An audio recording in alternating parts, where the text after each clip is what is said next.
తుఫాను ప్రభావంతో పశ్చిమ గోదావరి తీర ప్రాంతం అల్లకల్లోలంగా మారుతోంది. మధ్యాహ్నం నుండి వర్షం తీవ్రత ఎక్కువ అవుతూ వస్తోంది. తుఫాను తీరం దాటే సమయంలో భారీ ఈదురుగాలులు వీచే అవకాశం ఉన్నందున అధికార యంత్రాంగం అప్రమత్తమైంది. ఎలాంటి ప్రాణ నష్టం లేకుండా చూసేందుకు అధికారులు చర్యలు చేపట్టారు.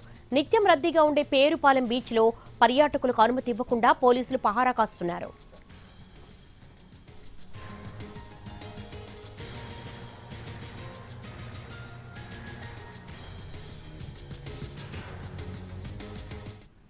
పశ్చిమ గోదావరి జిల్లాలో తాజా పరిస్థితిపై మా రిపోర్టర్ మల్లికార్జున మరింత సమాచారం అందిస్తారు.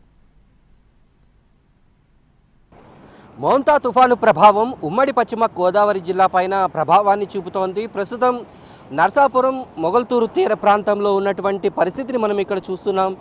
ఈ తుఫాను ప్రభావంతో మోళ్లపారు, పేరుపాలెం, చిన్నమైన వారిలంక, పెదమైన వారిలంక ఇలాగా పశ్చిమ గోదావరి జిల్లాలో సుమారుగా 20 కిలోమీటర్ల మేర ఉన్నటువంటి సముద్ర తీరమంతా కూడా అల్లకల్లోలంగా కనిపిస్తున్నటువంటి పరిస్థితి కనిపిస్తోంది. తుఫాను ఆ తీరం దగ్గరికి చేరుతున్న కొద్దీ ఆ అలల తాకిడి మరింత ఎక్కువవుతోంది. ప్రస్తుతం మోళ్లపరు బీచ్లో సముద్రం దాదాపుగా ఒక 50 నుంచి 60 అడుగుల వరకు కూడా ముందుకు వచ్చింది. అలాగే అలల తీవ్రత కూడా చాలా ఎక్కువగా ఉంటుంది. అయితే ఈ సమయంలో బీచ్లోకి ఎవరూ రాకుండా పోలీసులు కూడా ఓ పక్కన ఎక్కడికక్కడ పహారా కాస్తున్నటువంటి పరిస్థితి. ఈ బీచ్లకు ఎక్కువగా ఇక్కడ కార్తీక మాసంతో పాటు సోమవారం కావడంతో పుణ్యస్నానాలు చేసేందుకు భక్తులు పెద్ద ఎత్తున తరలి వస్తారు. కానీ తుఫాను నేపథ్యంలో ఏ ఒక్కరూ కూడా బీచ్లోకి రాకుండా ఉండేందుకు పోలీసులు ఎక్కడికక్కడ నిఘా ఏర్పాటు చేసుకుని ఆ బీచ్లో మొత్తం కూడా పర్యాటకులు రాకను కూడా పూర్తిగా నిషేధించారు. స్కూళ్ళకి కూడా ఈరోజు రేపు కూడా సెలవులు ప్రకటించారు.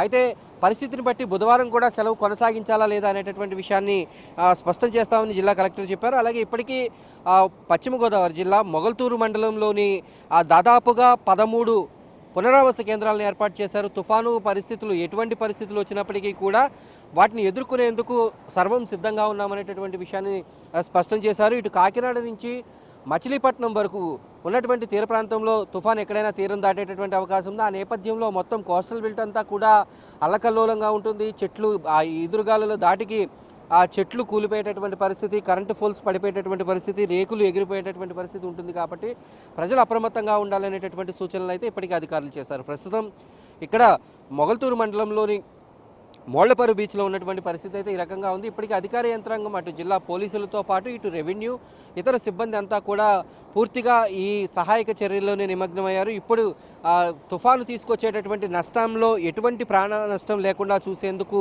అధికారులు అయితే చర్యలు చేపట్టారు. తుఫాను ప్రభావంతో కోస్తా తీరం ముఖ్యంగా నర్సాపురం తీర ప్రాంతం అయితే అల్లకల్లోలంగా ఉంది.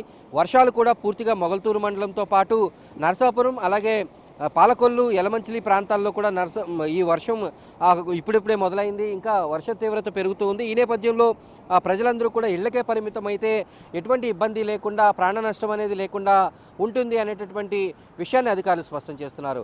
మరోపక్క గాలుల తీవ్రత, వర్షం తీవ్రత కూడా పెరుగుతోంది. అలల తీవ్రత కూడా ఉమ్మడి పశ్చిమ గోదావరి జిల్లా తీరంలో అయితే కనిపిస్తోంది.